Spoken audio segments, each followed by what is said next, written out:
Good morning and welcome to SimWorld today, Friday, July 11th edition. We are in the midst of a SimWorld off season, and so to talk all that, we've got Yells in the building. Good morning, Yells. How are you?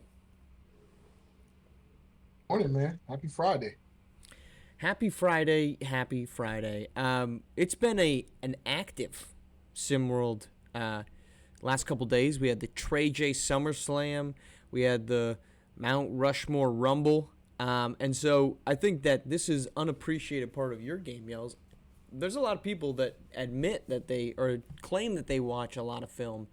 You don't, but I think it would be hard pressed to find somebody who watches quite as much film as you do. So your takeaways from the last two tournaments that we saw here as we kick off a SimWorld summer. Well, appreciate the shout out there, dude.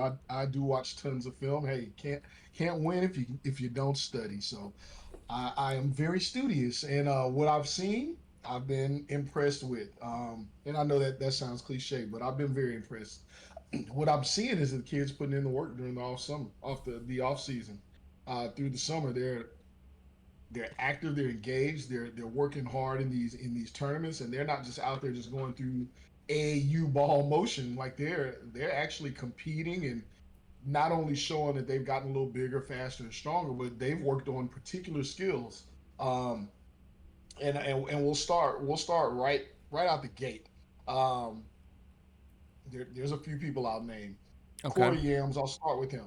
If I don't know if we were jumping there yet, and Marsh, feel Nope. free to We'll jump in. go. Corey Yams, Trey J SummerSlam looked very good. Looked very, very good. N- Routinely known as a great defender. People Yep. tried, for seasons to cram down our throats. So I think you may have been on that boat. That he's an offensive force. Never bought it.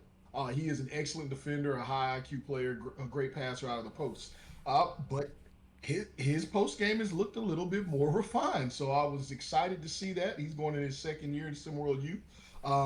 I think that he can move into being a focal piece for the Wildcats. On the other end of that, I think what's been exciting for the summer so far is seeing the prep kids, high school age kids being able to compete against SimWorld U college level talent. So as much as I can say about Corey Yams and what I saw, Jiggly, oh my God, when he gets to college, behold and beware. He gave Corey Yams everything he could stand. The kid is fast, he's lengthy, he's quick twitch, he can handle, he can turn his back to the basket. And oh yeah, he's 7 feet tall, right there with all of your favorite players, your Corey Yams, your Victorious Ilgauskas, and every other big guy, your Lemarian Sherwoods. He's the same size as these guys, but But he way moves. more agile and competent Yeah, he and confident. moves. Yeah, let's go with Yams because I think I talked about this on Tuesday. I think it was. Um, I think this is a really big summer and leading into a season for Corey Yams, and I was hopeful, as you mentioned, I was hopeful that he could become a number one scorer.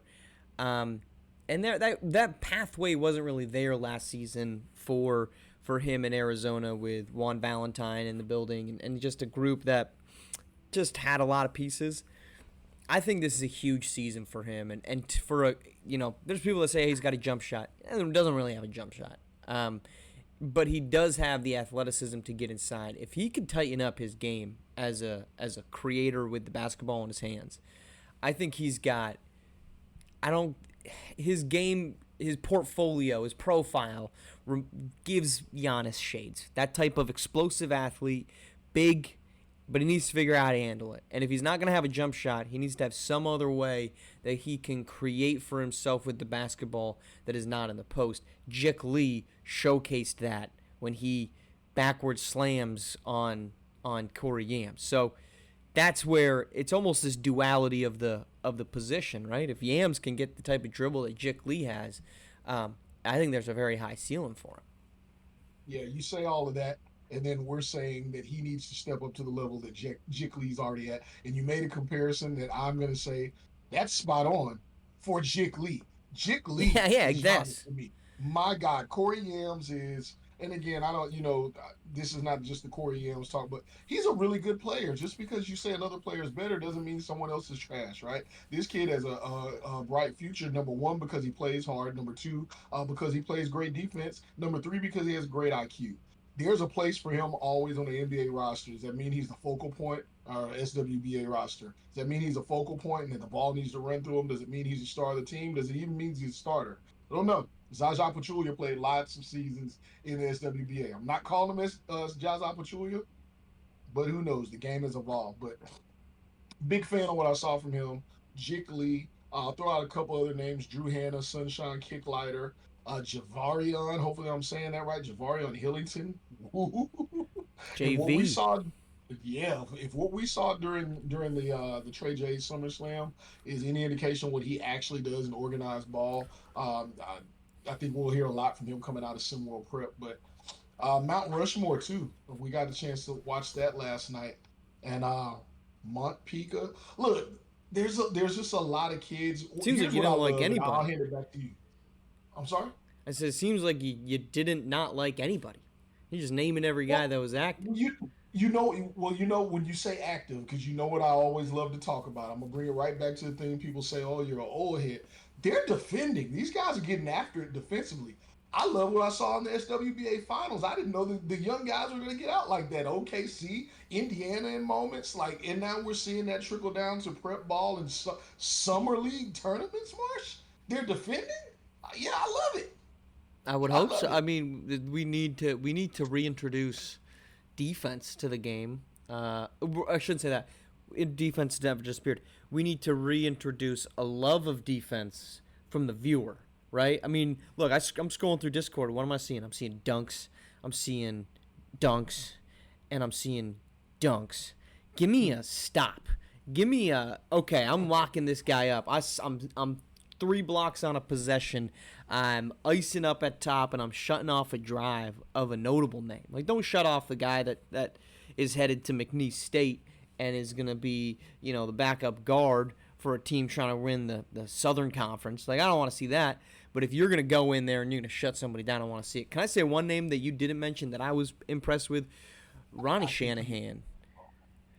Ronnie Shanahan, he that boy looks big, Roniel. I That was boy, gonna say, that boy welcome looks to the big. gun show. My God, I mean that guy. This is not the same Ronnie Shanahan that they went to prom and homecoming. I mean this kid is ripped up. I don't think he's got an ounce of body fat on him, and he played the athleticism and the explosiveness that he showed off in Mount Rushmore. I was impressed with. Got to the paint with surprising ease at times, and he did a great job of finishing there. And I loved what he did off ball. I think Texas A&M they need something to go right for them. In a trying season and a tough SEC, and I thought what I saw out of Ronnie Shanahan gives me some confidence. Now, is that suddenly a totally different basketball team? Maybe not, but or excuse me, they're Big 12. They're not SEC. That's only football. But Ronnie Shanahan, it could be the piece that helps that team become maybe a step forward. And he took a step forward from a guy that I thought maybe was a second rounder. I don't know. Maybe he could streak into the first round with what he did in that tournament. Scouts are already talking about him. Also, let us not forget Danny Daniel Irvin. He showed out. He showed a lot. You remember when he was heralded back in high school, and we were hearing about him on the SimWorld U level, and then at the pro level there were murmurs, but he just didn't live up to it. His jumper wasn't all the way there. They said, could he attack and could he do a lot of other things? He is multidimensional offensively now. And he's got a lot more size with him. So him and Ronnie Shanahan have definitely upped their stock. I want to ask you this though. I don't want to go podcast style early in the morning, Marsh. But when we talk, going back to defense for me, because you touched on it for a second. For all the people that talk about defense, when they look at stats, and I know you're a football guy, but I know you love you some basketball. I know you know it like I know it. I know you know it like I know it. People look for steals, they look for blocks. Again, things they can see in a stat line, right? But is it or is it not just as much, and really more so when it doesn't show on the stat sheet? The lateral movement side to side, contesting a shot, and getting a guy to miss. That's defense. And you Hmm. may never have a block or a steal doing that. But there's plenty of people that are great defenders. And I'm telling you now, watch out for Montpika. Watch out for Benjamin Alexander. Watch out for Drew Hanna. And watch out for, we already know about Victorious Ilgauskas, but Juan Bazale did some big things. And defensively, I think they're going to be anchors for their teams because they were defense first. I'm excited. Again, excited. I think to me, and it's why defensive player of the year is stupid. And at least we've sort of corrected this in the last couple of seasons.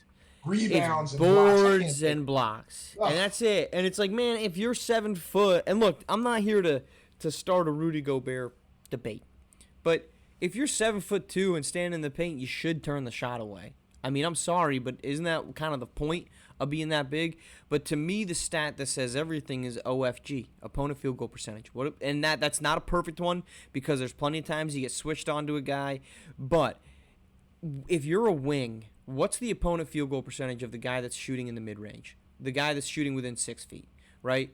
Because it's going to be harder for a point guard because those numbers are going to be so high because they're just going to be a size disadvantage. But what's the opponent field goal percentage when a point guard or a shooting guard is defending a guy on the perimeter? What do they look like?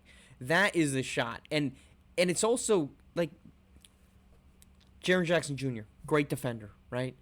Can't stay in the game. If you're going to impact games and be a defensive player, you've got to be able to stay on the court and not foul out. And I think that's the Mark Chisholm portfolio. I mean, that's the you want to walk in defense first. Mark Chisholm is a guy that if he can have, he's a second round pick right now, but he's a second round pick that could play for 5-7 seasons because he's going to play defense and he's going to defend on the wing and he's not too small, so he can slightly defend up. But like, look at this championship team for the Thunder. You're getting minutes out of big minutes, $80 million minutes out of Alex Caruso, Kason Wallace, Lou Dort. Those guys aren't. Lou Dort. Lou Dort. Yeah, That's who Chisholm reminds me of. Don't get me started on the AC because I'll change gears. Mark Chisholm, and you nailed it. When you talk about him, we're talking about things that don't show on the stat sheet, Marsh. Pick and roll defense, being able to switch on to whatever position and contain. That's what a Mark Chisholm does, right? I just mentioned a couple of guys who they're probably going to look very Gabe Pope esque when they make their introduction in SimWorld U. But Mark Chisholm headed to Syracuse, that kind of defense, switch whatever, it doesn't matter. I'm going to defend. Those guys get checks, and they have a long career. Shout out Luke Dort. yeah, and I think that for a lot of guys, when like T.J. McConnell averaged like 37 points a game when he was in college or in high school. He goes on to play at Arizona, and where does he end up? He ends up at on an Indiana roster where he's the eighth guy, but he ends up having big minutes. You can score all you want in college and all you want in high school, especially, but the difference making spots is there's a lot of dudes that can do that. And I think for any player, and you'll hear a lot of former and current pros talk about this, and not your stars, because your stars are going to be like, I'm the best, or this is what I do. I train nonstop and all this stuff. But when you hear from the guys that are the fifth, the sixth, the ninth guy, and the reason they're on a roster is because they don't audition to be the number one scorer. Anybody can be the number one scorer. What they audition to be is the number one defender. The guard that can rebound. Brandon Pajemski. We'll bring it to the Warriors. It took us 13 minutes to get there. Brandon Pajemski's a rebounding 6'4" guard, right? That's what got him into the SWBA, into the rotation for the Warriors. Why is Jonathan Kuminga in this stalemate right now? Because the dude doesn't rebound. Brandon Pajemski plays defense and rebounds. JK does not do that on a consistent basis. If you're sitting here and you're saying, well, I'm not going to be the number one scorer on my college team, then be the number one something else. Be the number one board man at the wing. Be the number one three-point shooter and specialize in that. Defend on the perimeter. That's a difference Specialty. maker. Yeah, Specialty, right? People can score all day long. If you're going everyone. to be a scorer, then we need to know that you do something at one thing offensively at an elite level. Other than that, what's your specialty? If I can, Marsh, I'm gonna walk through. If I can, just You walk through can the do whatever teams. you want. This is the scout information that I got. that I got back. These were the players they were most impressed by on each team from the off season thus far, the off season tournaments. When we talk Are about we talking Trey SimWorld Day, U scouts or talking SWBA scouts? this was SWBA scouting, Okay. right? They're looking, right? That doesn't mean they're sold already, but they have their eyes on them, right? Team Ollie, SWBA scouts, they were looking at Javarian Hillington. They love the way he worked in the post, his physicality. That's what I'm hearing. Team Bell from the Trey J SummerSlam. Uh, Justin Bell didn't play so great. Kenji Sato, out of California. This kid was up and down the court. They loved his motor. Absolutely loved his motor. Team Wolf. It was Jickley. There were a lot of talks Had to about be. them liking Indo Wolf's. They liked his intelligence and his IQ, but it was Jickley. The combination of his motor along with his size and athleticism. On Team A Rod, it was A Rod. it was A Rod. His clutch play was impressive to them. It was the offense and the shooting. Hosateki Valu, I think I'm saying that right. I saw that on some boards as well. They liked his mobility, but maybe his size could be a challenge. Team Yams. DJ Ammer was big time for people. Taylor Williams was pretty high for them as well. And on Team Victorious, yes, people love Victorious Ilgauskas and his size. The scouts were high on him. And there were a lot to love on that team. They were looking at Danny Irvin and they were looking at Benjamin Alexander as well. From last night's Mount Rushmore Rumble, Mont Pika and Ronnie Shanahan, they were the talk. They were the talk for Team Granite. Pika defensively, scouts absolutely were salivating on what he was able to do, not just steals, but his lateral movement, his willingness to contest. Shanahan, all the things you said, and on Team Schist, James Norman, they're hoping this kid can get a little bit more height to him, but his physicality, they say it's SWBA level already. They were big fans of that. And Jackson Sutton. There were some people who slid Marsh. Not going to talk about it because it's only off season. It's only off season, right? And there's still time to prove things. So I mean, oh, I don't. You know, I said this yesterday. I don't quite get why there's so many people that aren't in love with Victorious Ilgauskas, yet his portfolio. Or I keep using the word portfolio, but his game. I mean, it's not that different. Yes, Lemarian Sherwood scored better inside, but for all these dudes out here that were just like Lemarian Sherwood top 5, he's the best guy in the draft. What are we doing? This is the Jazz won the draft, no question. I mean, Victorious Ilgauskas is 2 years younger. He's doing the same stuff. I don't. What am I missing here, sir? better That defender, watches better defender, and can guard the pick and roll. A little Victorious or lumbering getting down the Lemarian? court. Victorious. You're saying he's a better defender than Lemarian Sherwood? Absolutely. Absolutely. For my taste, because he can guard the pick and roll. You can't just exploit him. Yeah, and I mean, look, Lemarian Sherwood inside as a scorer, un awesome. 80, you don't shoot 80% on accident. But as I said, all of last season when everybody was loving this guy, he's 23. I mean, I hope he's scoring 80% inside. I mean, you're playing against children. You should be in grad school at that point. I mean, you're playing 18, 19-year-olds. The guys are barely even out of puberty, and you're probably, second wife by that point. Like, come on, you should be beating up on them at that age. Uh, any parting thoughts here on a Friday morning?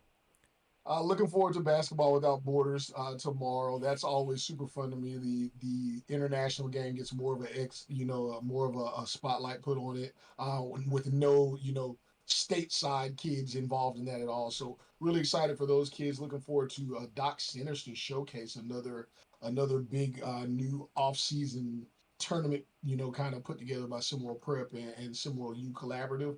But shout out to Mountain Rushmore Rumble. That was a big deal. The state of South Dakota, the government getting involved and funding that with a high school kid who they helped to organize it. Big things happen in the world. You can make anything you want to happen if you put the work in, and that was proof of it. So that was really exciting. Shout out to the state of South Dakota. Never thought I would say that. You might be the only time. All right, we're coming back on Monday. We'll have some thoughts on everything that happens over the weekend. SimWorld SWBA. At the beginning of this week, I heard a pundit say it was going to be an active week. It was not an active week. I was very disappointed by that. I don't think it's going to get that Watch the active. Rockets. The Rockets have one more trade in the chamber. I Yeah, they can't got say what it is. because you know, oh, you know who it is. There's one. There's one more trade that I don't know if I'm gonna be happy with, but people are gonna go crazy.